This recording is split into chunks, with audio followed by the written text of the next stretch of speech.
If you're looking for a new domestic thriller to binge, My Husband's Wife by Alice Feeney is the perfect book for you. This thriller, from the author of His and Hers, adapted for the hit show currently streaming on Netflix, will leave you questioning everything you know about love, identity, and revenge. My Husband's Wife is a tangled web of deception, obsession, and mystery that will keep you guessing until the last page. Prepare yourself for the ultimate mind-bending marriage thriller and start reading now. You can find My Husband's Wife wherever books are sold.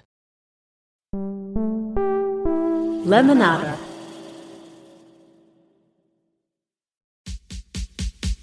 Ask me, ask Eliza anything. It's time to ask. Ask me all your questions. Leave them in the Instagram comment section. Leave them on your Twitter or leave them on your Facebook. We'll see them, we'll read them, then we'll give you answers. You know it, I've got it. I've got the answer, the answer. You ask me, I'll tell you anything.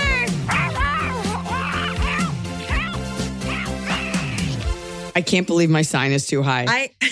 This thing fell like in the night, and I was like, I had to order special hooks, and then I put it up, and now it is too high, and I am fucking over it. Guess what? We don't have a staff here. I'm not like some celebrity that's like, oh, I have a podcast. Make it happen. Fucking glue this sign up like an idiot. I'm so pissed. But anybody who's watching the video is going to that Eliza YouTube to watch the thing called Ask Eliza podcast. They're not going to look at the sign. I can't read the sign. What am I looking at? What's happening here? We're okay. Rough stuff. We're okay. We're okay. I want to show off in case you're on the video. My husband bought me this mug. That's nice. Oh. It's like I feel like the handle's too thin and it's bothering me, but I'm going to let it go. For the sake of our marriage, I'm going to let it go. Oh my gosh. I thought immediately, I was like, oh, that's so nice. It's just a lot happening. We're recording today. It's actually Super Bowl Sunday. Gun to my head 4 days ago. Could not have told you who was playing. But now I know. And we decided to have some people over because Noah wanted to like test a recipe for stuff.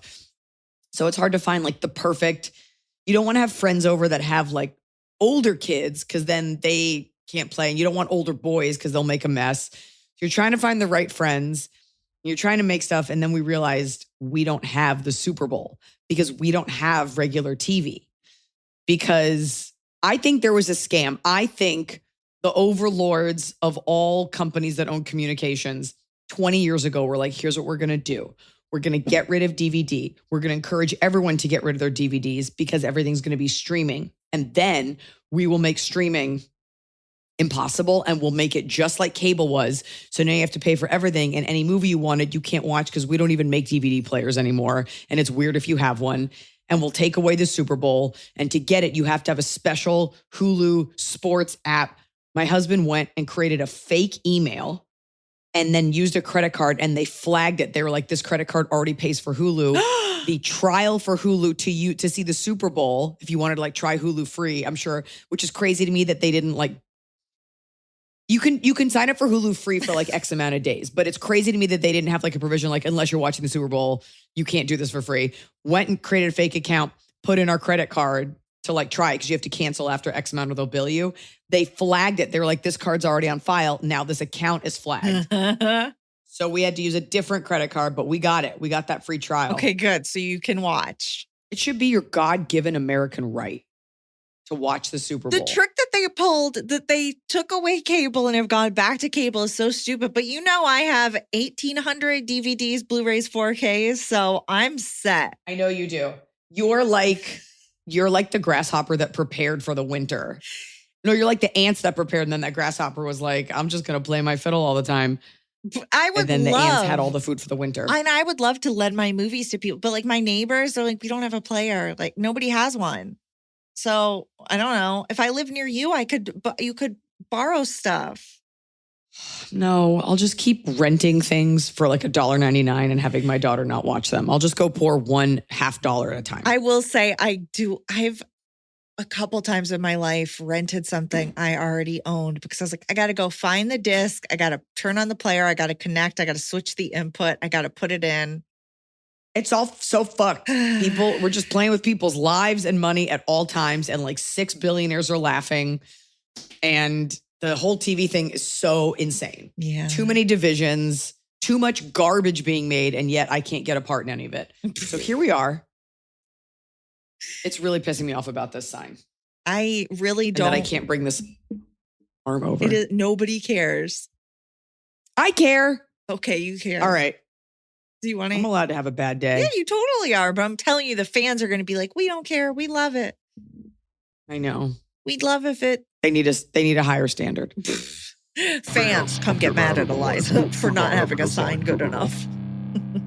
Come cancel me. Come fucking burn me. Cancel you because your head's blocking the sign, and you have a proportionate to small head. I have a very large head. If I was there, head. You'd be missing the whole sign. So you're doing your best with the head size you have. My sign would start orbiting your head because it has its own gravitational. Well, that's such a like yo mama joke. It says, you know what? It really is. People should go back to those. It feels nicer than probably whatever they're doing now.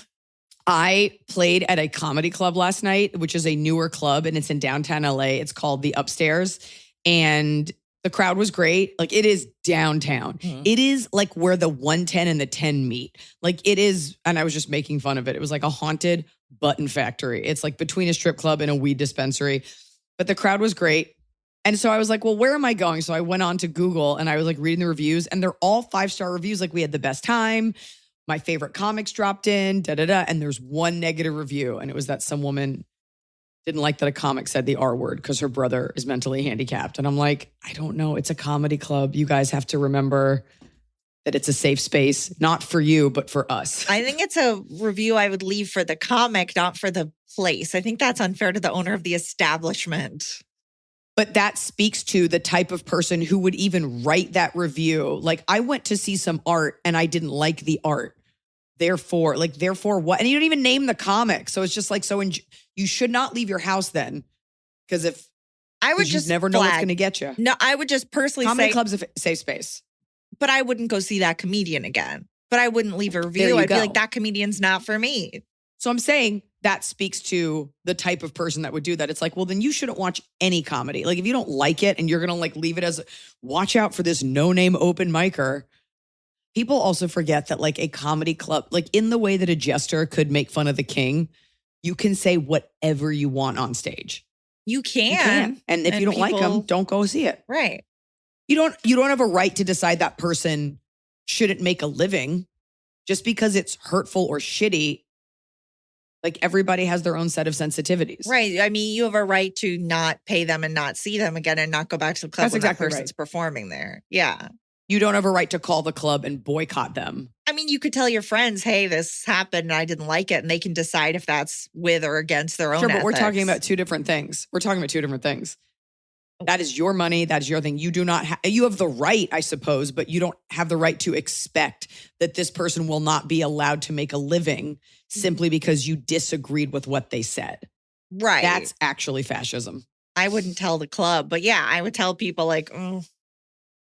But also, their name was in Russian, like Cyrillic letters. So who knows what that was? Who knows if that was even real? No comic ever said any bad word, and they're just attacking this club. I do love when people like boycott a show in such a way that it's like, you thought that everyone was going to fall in line and buy tickets to this, but people did. I mean, it's that very rare thing of cancellation working. It never actually sticks. But when for about 3 months, people go, we're not going to give this person money.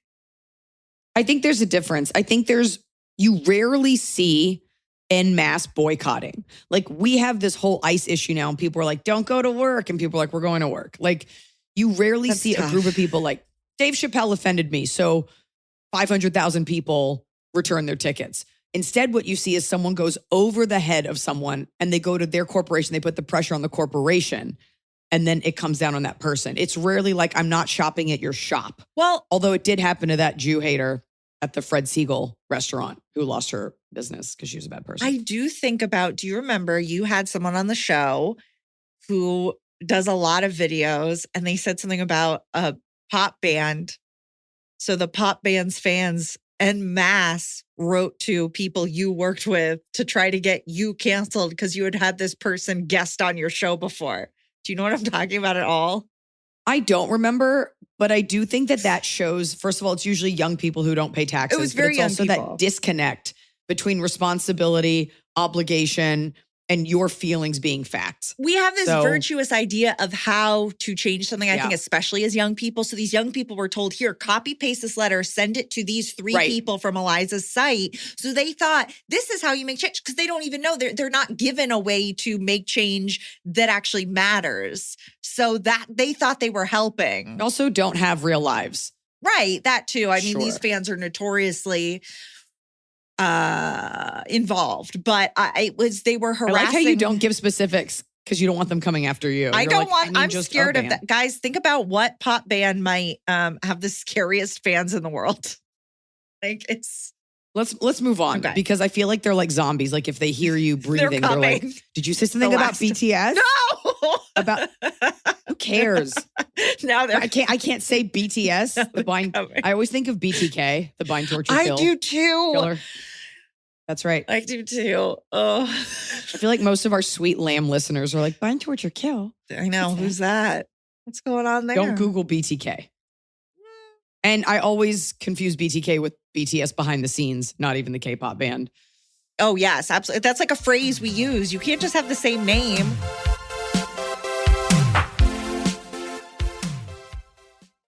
"2026, I'm thinking about doing less, right? Wearing less, buying less. I'm thinking about owning essentials that feel elevated and effortless. And that's why I love Quince. I've talked to you about Quince before. What I love about Quince is that they have wardrobe staples that are quality. They're made to last, right? You're not going online and rebuying these things. From 100% organic cotton sweaters to premium denim made with stretch for all-day comfort, luxe cotton cashmere blends, perfect for changing seasons, so you're not always buying new garments. They have everything you need for a wardrobe that lasts. I love this Sherpa barn jacket that I got from Quince. It is so stylish. It's so cozy. It's classic. It feels very Hamptons while also feeling like kind of Montana. I love it. It's beautiful, it's chic, it's timeless, and it was like $70, right? A Sherpa jacket can be around $250, so I got a deal on Quince. And I also love that Quince cares. They work directly with safe, ethical factories and cut out the middleman so that you are not paying for a brand markup. High quality clothing directly from Quince to you. Refresh your wardrobe with Quince. Go to quince.com/Eliza for free shipping on your order and 365-day returns. Now available in Canada too. That's QUINCE.com/Eliza to get free shipping and 365-day returns. Quince.com/Eliza. Oh my gosh, we all have that one friend who can seemingly eat whatever they want and they seem to never gain weight. And we all know someone, and maybe it's you, where you eat quote unquote right and you're doing everything you can and you just do not feel healthy, can't lose weight, always are fatigued or tired. Well, I'm here to tell you, you might be trying your best, but your biology will always win. And when we talk about eating different, that means eating according to our biology. Function shows you the food and eating rhythms that support your biomarkers. Function is the only health platform giving you access to over 160 biomarkers, covering everything from hormones and metabolism to heart health, inflammation, stress markers, and toxins. You can even add an MRI or a chest CT imaging, and it's all tracked in one secure place over time. It's the kind of comprehensive view of your health that most people never get access to, and it gives you the inside track. You are doing everything that you can, so why not give yourself the competitive edge when it comes to your health with Function? I know for me, it wasn't until I actually saw my biomarkers that I understood what my body truly needed. I'm almost 43. I definitely wanted to know why I'm like a little bloated, a little tired, besides just, being a woman. There's a reason that health leaders like Dr. Mark Hyman, Dr. Andrew Huberman, and Dr. Jeremy London are all behind Function, because once you have your data, everything changes. Now you can own your health for $365 a year. That is $1 a day. Learn more and join using my link. Visit www.functionhealth.com/Eliza or use gift code ELIZA25 for a $25 credit toward your membership. This episode is sponsored by BetterHelp. I think we use marriage as some sort of goal in our society, right? Well, once you're in a relationship, then someone loves you, therefore that means you're perfect. Oh, you're married, that means someone has validated that you're good enough.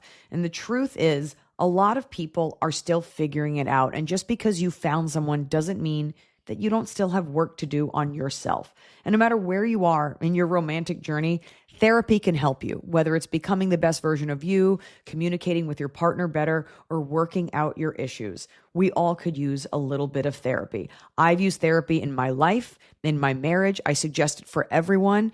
Sometimes people don't even know that therapy could be an option. But if you love someone and you think that they're struggling, you can always suggest, hey, maybe you should talk to someone. And you'd be surprised how open people are to that. And the reason they don't go to a therapist is because of all the barriers, right? It's too far, it's too expensive. Well, BetterHelp has your solution. BetterHelp matches you with the perfect therapist for you. They do the initial matching work so you can focus on your therapy goals. You fill out a short questionnaire to help identify your needs and preferences. And with their 12 years of experience and industry-leading match fulfillment rate, they typically get it right the first time. And if you don't like the therapist they match you with, you can switch to a different therapist at any time. With over 30,000 therapists, BetterHelp is the world's largest online therapy platform, having served over 6 million people globally. And it works with an average rating of 4.9 out of 5 stars for a live session that you can do virtually.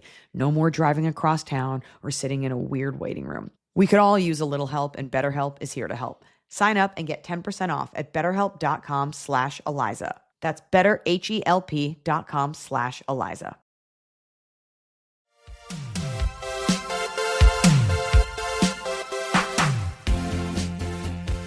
I can't wait to talk about my bottom of the cob. Okay, then let's get through some questions so we can get you there. Okay. What do we want to do first? We have so many good ones. This is your job. I know, we have so many good ones. Okay. We'll roll in from an Anani Mouse listener. So they're Anani Mouse. Hi, Eliza and Emily. I'm in desperate need of some sisterly advice as I don't have one and could really use the we are big sister energy. Hit it, Scott. We are big sister. Here is my issue. I'm currently soft quitting my relationship, but I'm in a very weird and specific predicament. My partner and I have been together for 7 years and are currently living with his family in his home country. We began dating in our mid-20s. Right? You need like a little reporter notebook. I have it right here. And why doesn't anyone ever say the country? That drives me crazy because it always offers context. Because they're anonymous. I'm not going to know who you are, Jill in Amsterdam. Like, just tell me. We began dating in our mid-20s and have lived a lot of life during our relationship. We moved to a country we both are not from and lived there for almost 5 years before moving to his country due to visa issues. We were both so happy there and we're not wanting to move away, but what happened, and we are now planning to return after I receive my citizenship here in his country. So again, I would love to know what happened in this country. Did something to you or something to the country? I very much love the country this man. Still around? Yeah. Is it from the terminal? Before the USSR? I very much love this man and enjoy the life we have created together. Here is the first problem. A problem we get a lot, Eliza. He will not propose to me. I have been talking about wanting to get engaged since 2023 to friends, to my mom, to anyone who will listen, and have even had conversations with him about it. Due to our different cultures, it appears that people in his country do not typically get engaged that quickly. To them, it's perfectly normal to wait 10 years into a relationship to get engaged. I am personally not like this and have expressed this to him. I know country many. Is that? I'm very curious. I don't think it's a bad idea. I know many will say. Yeah, I do. 10 years? 10's okay. Maybe if it was like 5, 10 is a long time. Many will say, why not just propose to him? But that's not really my style. I want the feeling of being chosen by my partner to spend the rest of his life with him. I'm sorry if that's not feminist enough for some people. We have had many fights about this because he first felt that we were not on the same page life goals wise to propose and has stated that he feels it's a daunting expectation that he will never be able to live up to, the proposal is. Leave this guy. Yeah, I'm already mad at him. That's such a wimpy way out. Like No, that it's means too much. if you'll never be happy, I can never make you happy. Therefore, I shouldn't even try. It shouldn't be my life's goal, which it should be. And don't wait till you hear more about this guy.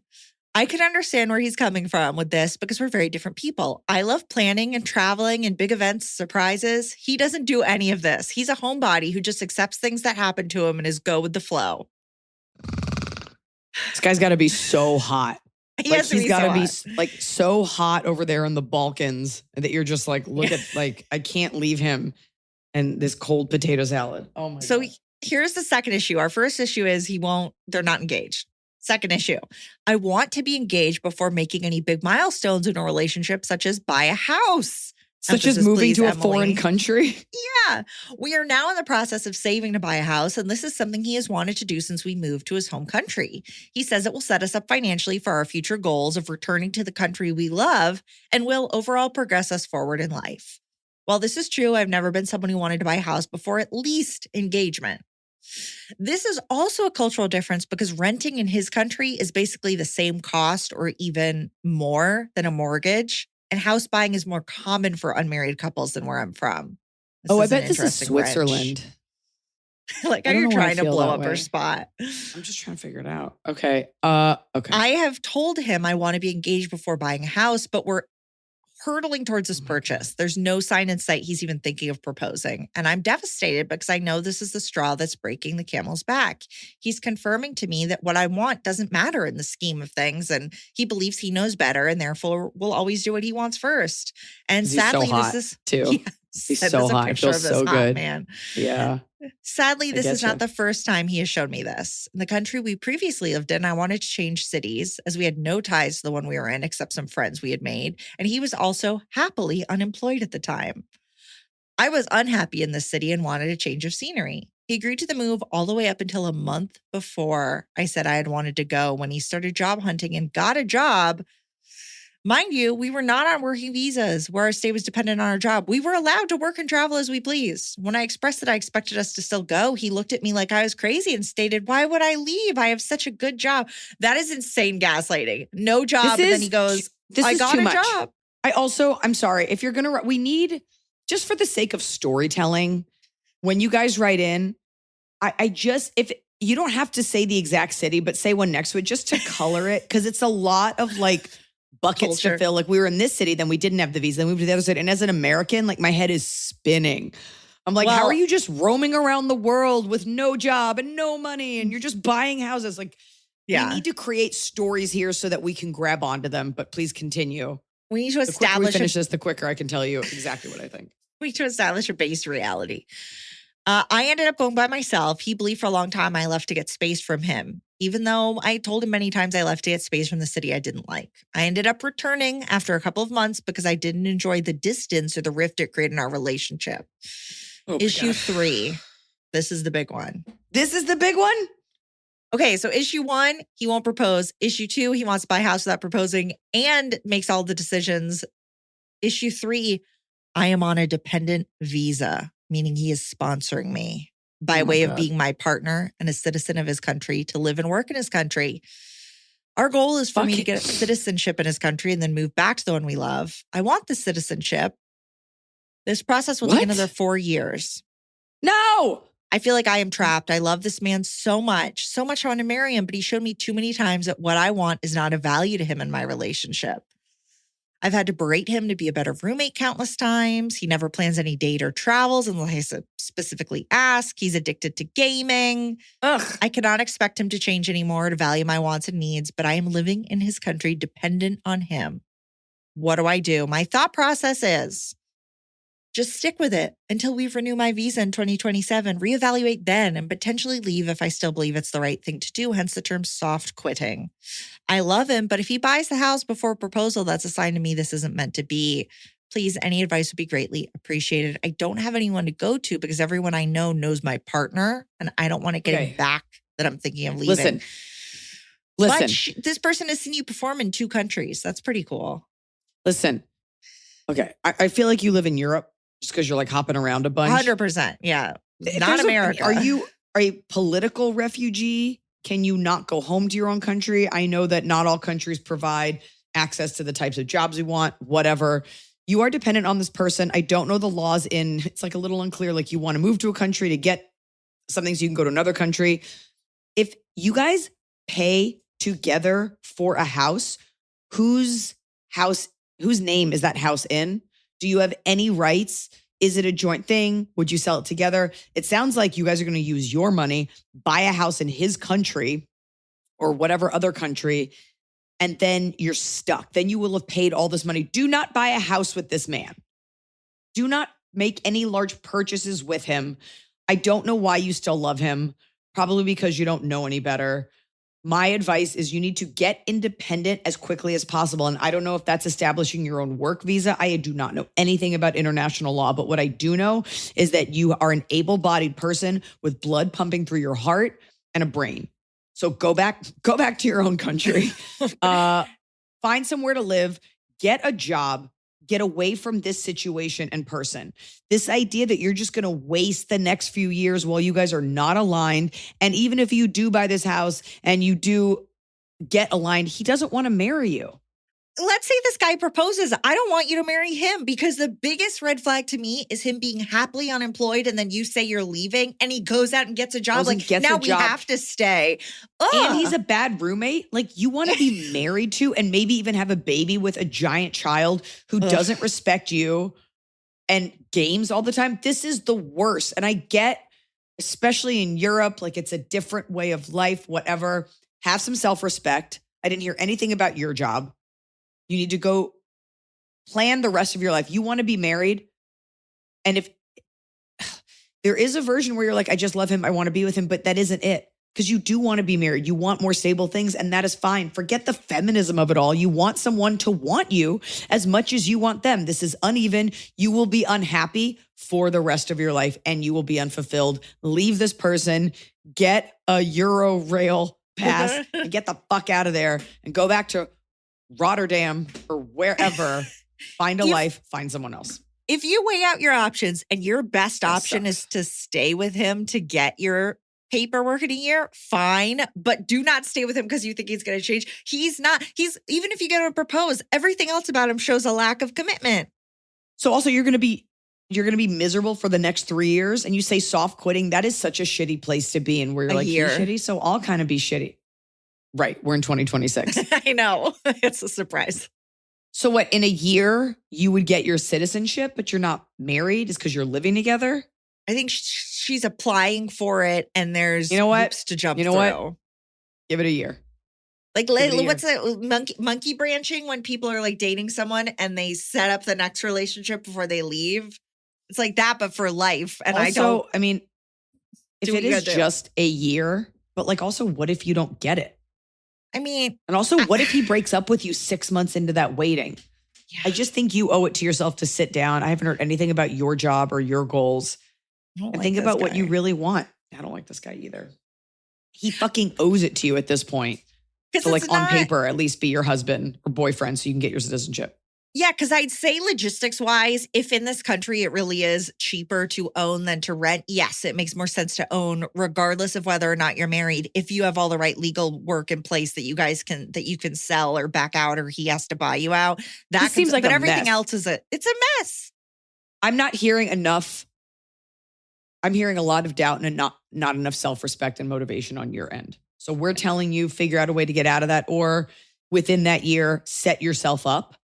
Yeah. When people are married, they're owed, like women might look at the idea of like a push present as anti-feminist, but it's like counterpoint, you broke your vagina to have a child. You were not paid for it. Someone should give you a diamond, your husband should give you like reparations after your divorce, alimony. Like there are transactions for spending your time with someone.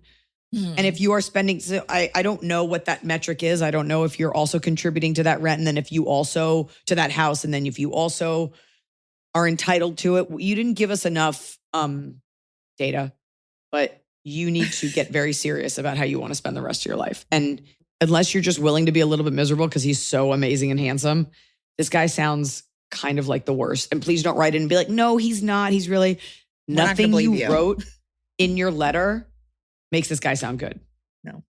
Also, my mom said on my birthday dinner that I should join a coin collecting club to meet eligible old men that collect coins. Move your mug. It unfocused your. Oh, okay, it's better now. The way you put your mug down unfocused your camera, but it's back in focus now. No, I'm focused on what your mother said to you. I was like, because she's like, you should join a club because there's going to be like old guys there that collect coins. So, we all got to have a backup plan. I like how she didn't even fight it. She's like, if this is your hobby now. And then I was By the like, way, it was like, Emily's it's not birthday. my hobby. Yeah, we said, it's my life. no, I'm kind of. I looked through all the coins. I didn't find anything. And Stop talking about your fucking coins. Let's makes do me so another mad. question. Help. This is from Betty. Serious adultery situation. Hello to the whole crew. Been listening faithfully for years. Ha ha ha ha ha. I actually don't know if she did that on purpose because she didn't write ha ha ha. But first I'm writing in because, well, this one is a real situation. Here we go. Here we go. My favorite cousin, Wilma, 46 female, more like a sister or a best friend to me, is married to my friend I've known literally my whole life, Fred, 43 male. They have been married 2.5 years, but have a 7-year-old daughter together. Recently, Fred decided to confide in me that he has been secretly indulging in his homosexual appetites. Quote, a lot of sex with men, end quote, without Wilma's knowledge. Wilma doesn't know anything about these appetites of his. He says he's using protection. I'm not sure if he told me because he was hoping I would blow up their life for him and tell her, but I told him I will never tell her anything that will hurt her. Wilma is the most patient, kind-hearted person I've ever known. The depth of betrayal she would feel if she found out, me knowing and not telling her would be unimaginable. In most cases, I'd keep myself out of someone else's marriage, but I feel this situation is unique. He said he will tell her someday, but when he does, will she discover I knew already? And what if he doesn't ever tell her and keeps on with his adulterous ways? What the hell do I do? This is bothering me so much. Please, I kept this as short as possible. Sincerely, Betty, 42, female. First of all, I read through this question and Fred's like, I'm using protection. You don't know that. This is so unsafe for even if it was sex with women, like it's just Sex with unsafe to have anyone. multiple partners. Right. That's the other option. This guy, look, I know you can be attracted to both sexes, but this guy is gay and that's fine. But the sooner he comes clean about it, the sooner they can all stop living a lie. And he involved you in his marriage when he told you this. You are the cousin. And what it forces you to do is be complicit to someone you love and someone you're related to. And that's unfair. And so I think you need to say to him, this isn't right. Oh, I'm sorry. That's what I was going to say. He's selfish.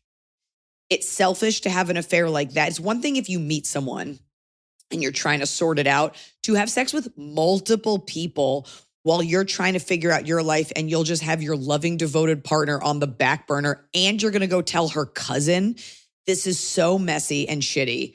I think you need to say to him, you need to tell her because I can't look her in the eye. I don't know why you told this to me. This is my family. It's not fair to put you in this situation, but I think it has to be the very classic. You will tell her by 2 weeks from now, or I will. If your number one concern is her realizing you knew and didn't tell her, I think the only out you have is saying, I gave him X days to tell you because I thought it would be better for you to hear it from him. And he didn't. That's fair. So here I am. And like that's the only. What makes it even more selfish, she's like, I'm going to tell her. It's like, no, you're not. You're going to get caught and then tell her. There's no time that's better. After I've slept with 10 men, then I'll know I love fucking dudes. Like, I don't like him. I don't like how sloppy this is. I don't like that he involved you. I love Emily's answer, which is you have to, and you know what you could do? You could say to her, I found out something. And by the way, the longer you wait, the more she's going to be like, you knew for 2 months. And I was you're taking away her right to not want to have sex with him. She probably would not want to sleep with him if he's fucking other people. So there's Emily's version. And I don't know when you wrote this in versus when we're reading it, but there's also the version where you go to her and you say, you need to talk to Fred. He has something to tell you. I cannot be the one to tell you, but I found out and I need to tell you because I love you and I don't want to be part of this. I think that's He fair. cannot get mad at you. Oh, you betrayed my trust. That's my fucking cousin. And what you're doing is wrong. And like, Who cares like about your best trust? friend. Yeah. Screw No, you, we're done. Fred. Yeah, you suck. I think sometimes people think Why would you tell her that? well, you see that with like if a man has a girlfriend and she kisses a woman and it's not cheating. And in the same way, I feel like it's this thing of like, oh, well, this is just this extra thing you can't fulfill that Fred feels like he can get away with. And it's like, no, Fred, go live your life as a happy man or be with Wilma. But also, I don't know that like if he has sex with a guy, you're like, okay, you're cheating on your wife and you're gay. Mm-hmm. For some reason, when a woman is married to a man and she sleeps or makes out with a woman, it's like, that's not cheating. It's like, it still is. Yeah. Because a homosexual relationship is just as valid as a heterosexual one. And if you're going to write it off just because it's another girl, then if you do that, you do not actually believe in gay rights. I really think if you're gay and you think that, then that's wrong. Because you are a girl, you kiss a girl, unless your partner's okay with it, like that's still a person that you had sex with or kissed that wasn't your partner. So it still is cheating. It doesn't matter if it's the same gender. Like we can't gerrymander when a gay relationship is appropriate or not based on like if it's two girls. Like it's got to be black and white. We do have this weird spectrum of like, if you're talking 0 to 100, like 0 is like girl on girl, fine. Cheating with someone of the opposite gender. Wait, Glenn, you're a man and you're gay, right? Yes, I am. I'm out since 2009. What if he was like, I cannot believe you said that. You Now just everyone's gonna outed know. me on national podcasts and YouTube. Oh, I did. And we didn't edit it out, which is the weird part. Don't you agree with this? And I'm in charge of the post notes. It's so weird that we didn't edit that out. I mean, it's not like you speak for all gay men, but like, isn't that fair to be like, just because it's of the same gender doesn't mean it's not cheating? Exactly. Cheating is cheating. That's why they wrote No matter in. how hot it is. They're needing to feel a little bit better about it. Tell Fred he's being a dick. Yeah, he is. But that's a spectrum. That's a spectrum of where they think that 2 women is okay. Man and a woman is, but there's so much stigma against 2 men that it's you know why? Because men are the one making the rules. And also a girl kissing a girl, even as I say it, I'm like, I guess it depends on the intention of the kiss, truly. Although you'd be mad if your girl kissed a guy, but I think they are socialized differently. And I think people are weirder. Sorry, I keep looking there on camera about women having sex with women because it's non-penetrative. Like a man having sex with a woman is invasive, but women, unless you like use an object, like we don't have any parts that go in. So there's no invading. I think like at a biological root, it's like you're just bumping them, mashing them together. So I think men see they're like, you didn't invade the country, so it doesn't count. That's why those hierarchies of like how much we're upset by it exist. Cause I think you're also talking about a kiss versus sex. I think if you found out your wife had sex with a woman, you'd be like, that is cheating. I don't care how hot it was. All right. Okay. Hi, Eliza. Tell Fred, to take his giant dinosaur ribs and put him in his foot car and run out of there. Fred would never. He wasn't into Barney. He wouldn't cheat on Wilma. Hi, Eliza. Emily. Married 10 years. Female. Graduate. Hoping to get some sisterly advice on how to handle my husband's tricky family dynamics. Help. Hit it, Scott. We are big sister.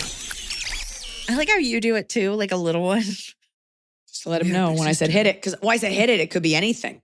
All right.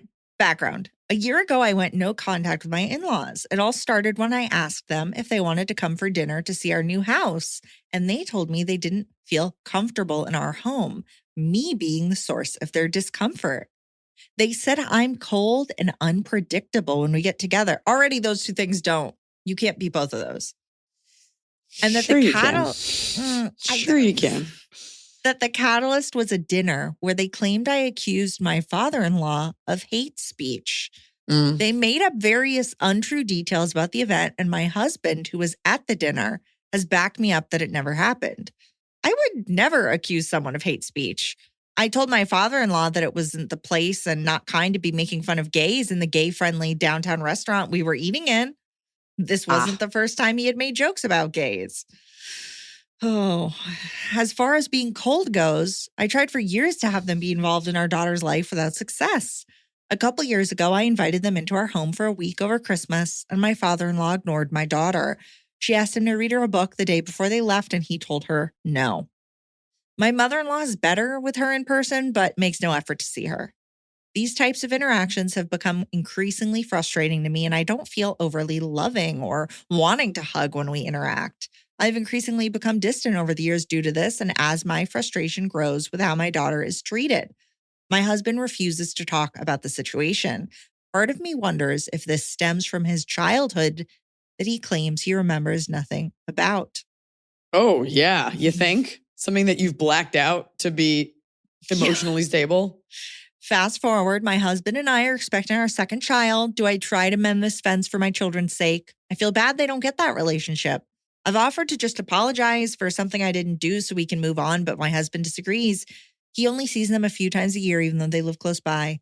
What do I do? God. Also, love the pod. Thank you for my weekly dose of Eliza and Emily. Thank you, frustrated daughter-in-law. Okay, here's what happened. Your father-in-law made a gay joke that we in modern society probably are now attuned to knowing like that's wrong, that's actually offensive. But to him, because it wasn't like full, I think labeling it hate speech, I think we all know the difference. Oh, they said it was hate speech. Right. Because he felt attacked and embarrassed because he was being hateful in the gay bar. He wasn't being hateful. He was being shitty. And it probably didn't come from, I'm just saying like there's ignorance and then there's like hatred. I'm saying like. It sounds like since he's made a lot of jokes like that, he's hateful. Look, folks, I'm not saying it's right. I'm not saying it's okay. I am saying you do know the difference between him calling someone like a goddamn F word versus like, look at that sissy. Like, you know that there is a difference. You do. You just do. You know intention. What's the intention of the second one? One could be ignorant and one is like coming from like a deep-seated hatred. Like, I'm just telling that to someone that's like casually heard like Jewish jokes. Like, you know that there's like, oh, you thought that was cute, but you don't actually have a hatred. I'm just saying like, it is worth knowing he got embarrassed. He said something dumb and ignorant.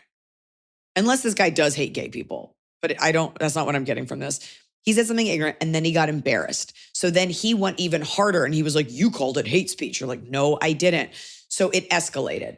And chances are it wasn't coming from a place where he was really trying to hurt anyone. He thought he was being funny. And us just being millennials were like, you know, you really can't say that because we wouldn't say that. It is a generational thing. And I'm not saying older people can't get with the times. I'm just saying this is a lot of emotion layered onto emotion and it escalated, coupled with your husband already not wanting to talk to these people and you're left to bear the brunt of it because then you get labeled something. Like everyone's labeling something and we all, like it all came from like a kernel of like a little bit of truth and a misunderstanding.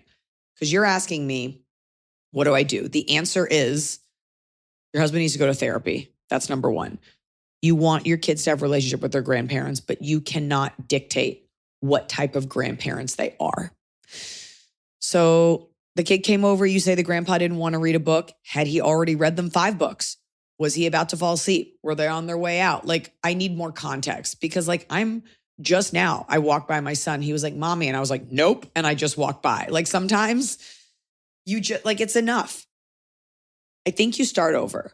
You extend the olive branch and you say, I really would like you guys to come over, have a relationship. I really like to start over. Sometimes there's so much, because it sounds like a lot of misunderstandings, a lot of misunderstanding of events where people were coming from. You don't have to change anything about yourself.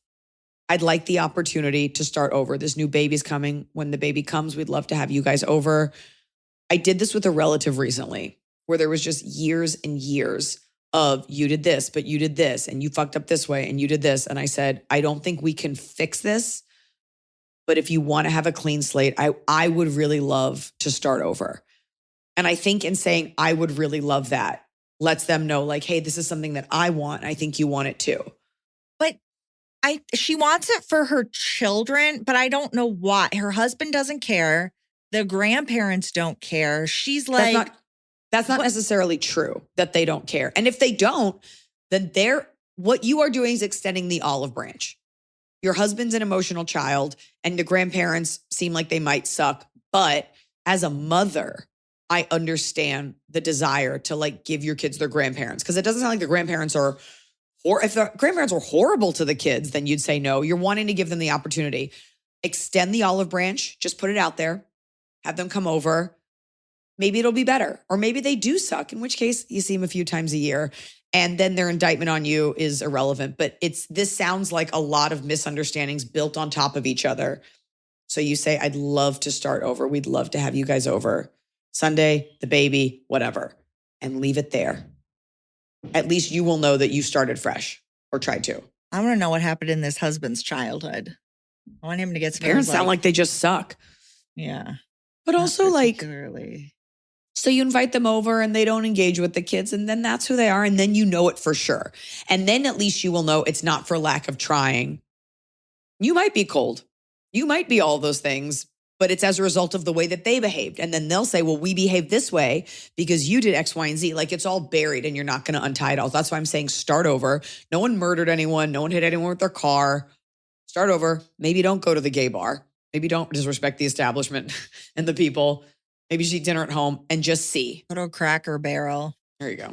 Because there's no gay people at a Cracker Barrel in the South. Right, Emily? I don't think I've ever been inside a Cracker Barrel.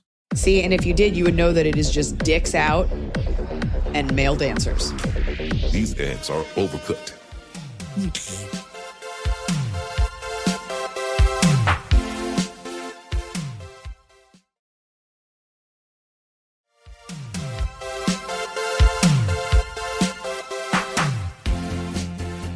Okay, we have a lukewarm update from a question that got a lot of community intrigue, which was we had a nice woman was living in her home and she had a neighbor named Peggy who was always talking to her for too long every time. Remember this one? And every time she'd come out, Peggy's like, talk to her. By the way, in this update, she's like, just so you know, Peggy's in her 60s. I'm like, oh, we knew. We did not think someone named Peggy was in her 20s. Well, I forget if it's a fake name. I assume it is. So, well, we could tell by the actions that this was an older person. Christine says, thank you for reading my email for your straightforward and empathetic advice. I made some edits before sending and must have edited out the most important part. She is 59. I can't believe I deleted that. Peggy is 59 years old, which we did suss out. We knew she was older. We knew. I love that you both and folks on the Patreon expressed sympathy for Peggy, which was kind of the overall. We were all like, yeah, that is so annoying, but like poor Peggy. So that was my entire dilemma. I'm sympathetic. Poor on the spectrum, Peggy. Right. I'm sympathetic to the idea she may be lonely or have special needs. I don't want to hurt her feelings. I also feel bad for Peggy. And I am happy to maintain a friendly, neighborly relationship with her. I always let her chat when we're outside in our driveways. I just don't want to receive multiple phone calls a week. I do typically let her calls go to voicemail, as you both suggested. Eliza, you're right. I'll just have to take this on the chin. I appreciate your suggestion to lean in, but I don't think that would be fair to Peggy or to me. I worry that would create an impression that I'm available for a deeper friendship when I don't realistically have the time or emotional bandwidth to maintain it. You also don't have to answer any of those texts or calls, ever. Yeah. Ever. I don't. I keep my phone on Do Not Disturb. I miss every call. Well, I don't need to justify my time. I think I might have rubbed some Patreon members the wrong way. I'm a full-time Coast Guard. Search and rescue is a 24-hour operation, and I'm very deliberate about how I spend my off time, staying connected to the people closest to me because I can't be with them. My parents, family, and friends live 3,000 miles away. My wife is on a 4-month patrol. We make it a point to stay connected daily via email, and I have close friends here in California that I try to see regularly. I'm also in grad school and marathon training. Sorry, Peggy. And maybe the real answer. Is it too much? Yeah. Maybe the real answer to my question is that I gently tell her I do not have time to get together and hope my doorbell stops ringing. So here is the lukewarm update. Disconnect your doorbell, number one. And number two, fine, go ahead. I thought the issue had mostly resolved itself. There's a walking path in our neighborhood that loops around the back of the townhouses. The path runs along a small hill that looks down towards our houses below. Every evening I jog on the path, then walk the last quarter mile to the end and back to cool down. Last week while I was walking, Peggy came outside and started a conversation from the bottom of the hill, partially hidden behind a tree and some bushes. I stopped walking, but I didn't walk down the hill because I was planning to keep moving. She called out and asked if I had plans for the weekend. I told her I'd be spending it with my cousins and a close friend from a previous unit who's also stationed here now. I asked politely if her and her husband had plans. She said no. I said that sounded like a relaxing weekend, told her have a great night, continued walking. I wasn't rude. I was very pleasant, but I think she felt a little snubbed. And I had not heard from her since. About 2 weeks without a phone call. Issue resolved. But then she called again Friday. I let it go to voicemail, and if it escalates in frequency or she asks to get together again, I will gently but honestly tell her I do not have the time while continuing to be friendly when we run into each other. Thank you for your insightful advice. Best, Christine. That's, first of all, great, Christine. There's also nothing wrong with what? I just have to, so this is just for clarity. She said we didn't have to read this, but we do have to read this. Also, she provided a map of her backyard. I think we need to post it. No, we're not posting her backyard. She can post it if she wants. All right, you can post it on the Patreon. Because she says, yes, Peggy was waiting at the bottom of the cell to talk to me because I walk at the same time every night. I watched her see me from the window, go out her front door, walk around the house, and then call out to me from behind the bush. That's really sad. You also keep your AirPods in. You're like, I'm just on a call, and give her a wave. Just on a call. You might just have to, but I think you're doing a great job of like deflecting. Because Peggy doesn't read social cues. And I don't think she was offended and like didn't talk to you. I think she just got busy. I think you're doing a great job. Never answer those calls. Always be busy. I have done that in my life in LA where you're just like, I'm so sorry. We're training for a marathon and I'm super busy. And like, that's it. And then just end it. Like the less information, the better. She'll stop. But you're doing great. It is really my night. If somebody was out there waiting for me in the bushes to make small talk, I would move. Also, you can just pretend you don't hear her. You've got your headphones on. Like it's 2026. Like it is wild to me when someone talks to me if I have AirPods in. And I'm just like, do you not see that I'm on the phone? You could just do that. I think you need to get bigger headphones than AirPods because they're too small. So it's like super obvious. You know what works? A wave and then a head back down. My headphones just died. We can keep talking. I think they're about to die. Okay. They're about to or they are? I don't know. Keep going. Okay. Well, then let's let's go. Weird Noise. Let's do Top of the Cob. It's the top of the cob. We're doing it right every day. You just take a bite. Top of the cob. Fan top. Fan top. Waking up 3 minutes before your alarm on a crazy early travel day, it helped me feel less like death. Especially that sound, that like alarm sound, the one that we all use for the iPhone. Ugh. I hate that. Ugh. Yeah, what's your top? We're talking tops today? Okay. You said go with top. You said do a top. I think I had too much coffee. I'll be honest. I'm irritable and I'm in a rush. Yeah. I know. Okay. My top is, oh my God, flavor combos. I told you, Eliza, I had a fancy birthday meal. There was a thing that I ordered that was whipped ricotta, honey, pear, and like Iberico jamon. Like a little, what flavors that I would never purposefully eat together. But wow, what food scientists did this? What an incredible thing. You did text it to me. I did tell you. Your world is so small and getting smaller, but I'm glad you had that whipped ricotta. I don't like ricotta, but that does sound great. I didn't think I did, but what a combo with the nice honey and the pear chunks. My top of the cob is going to be annoying because it is something my son did because he's making his way and becoming like a little person. Whenever I ask him to do something, he just goes, "Okay, mommy." Okay, like mommy. Pushing you off? No, like, okay, mommy. Like, it's just a very cute. It's just so tender. Like, lay down, Ethan. Okay, mommy. And sweet. And he said that a car went bloom, bloom instead of vroom, vroom. That is cute. It's a lot of cars. Oh, boy. Okay. Bottom from a fan. Women's and gender neutral bathrooms that don't have a trash can in the stall. Whatever. I will just walk out holding my XXL tampon and I'm not going to hide it. Yeah. Put a damn trash can in there. Give me a fucking trash can. But also, what is with these bathrooms? I've been to more than one bathroom in Hollywood that's like, please do not flush toilet paper. I know it. What do I do? I'm flushing What it.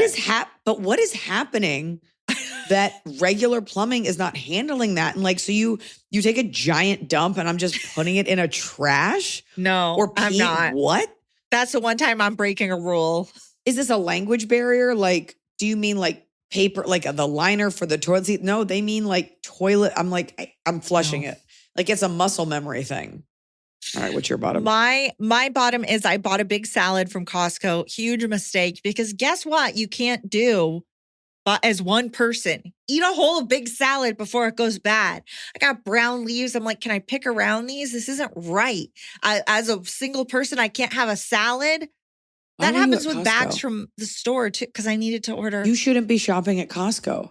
Because I want a bunch of little Cokes for cheap. Costco gotcha. You think it's for you, but it's not. It's for a family of 6 It's not soccer for players. me. I signed up No. for it because I got such a good discount on the litter robot that it was worth, like I saved even with the price of the membership. So I've just kept the membership. You know, I want to know who coined the phrase, the more you spend, the more you save. What a So joke. good. It is, but it's like, what's The your less you top? drink, the more you're Your hydrated. bottom. My Your bottom you were excited is for. constant prompts to use Siri. I don't fucking want it. I don't want Siri on my computer. I don't want her on my phone. I don't enable Siri. I'm sorry, did you say Siri? Did you want to let me hear every single thing you're saying so I can sell you more garbage? I don't want a fucking AI butler robot. I'm good. I have thumbs. I don't need Siri. I don't need it in my car. I don't need to be like, hey, Siri. I don't need you listening. I hate that it just pops up and it's like, did you want to talk to Siri? No, I have a fucking functioning brain.